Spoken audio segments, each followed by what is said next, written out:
أنبه نفسي وإياكم أن العالم الإسلامي اليوم في خطر عظيم، وإن إخواننا في فلسطين هم الذين يقومون بإقامة الجهاد في سبيل الله نيابة عن الأمة الإسلامية كلها.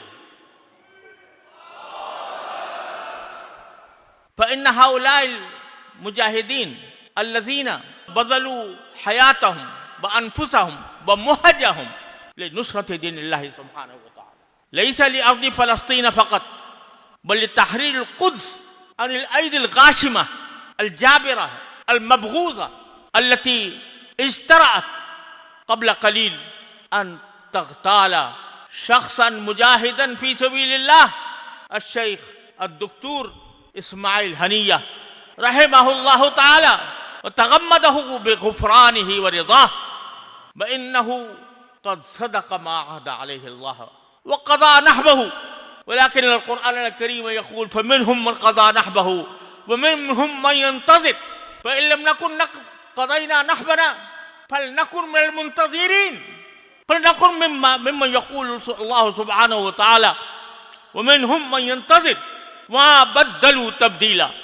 فأيها الإخوة، نحن قرأنا الأحاديث في هذه القاعة في هذا المسجد المبارك لدى أساتذة مهرة، وقد أتممنا دراستنا وقراءتنا لصحيح الإمام مسلم بما فيه كتاب الجهاد، بما فيه كتاب السير، بما فيه أقوال رسول الله صلى الله عليه وسلم حيث قال: لوددت أن أقاتل في سبيل الله فأقتل ثم أحيا ثم أقتل ثم أحيا ثم أقتل.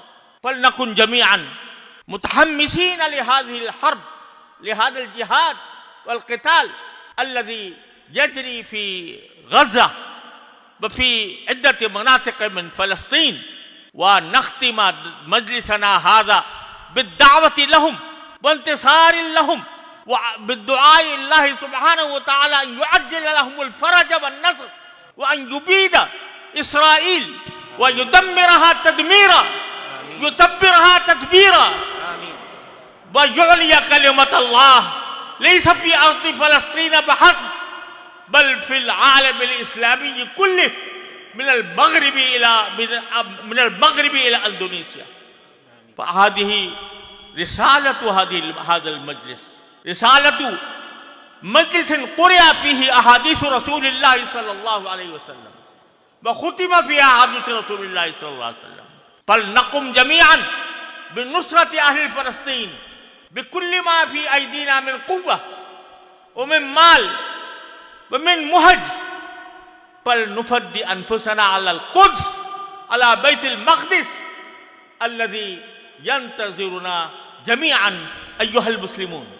وبهذه الكلمات التي نبعت من قلبي في هذا المجلس وعلى علماء الأمة جميعا حيثما كانوا وأينما كانوا أن يوقظوا هذه الأمة من هذه الغفلة ومن هذا النوم الذي هم فيه الآن، غافلين عن فريضة الجهاد في سبيل الله، ويزعمون أن ما يجري في فلسطين وما يجري في غزة إنما يجري في بلد آخر لا علاقة لنا به.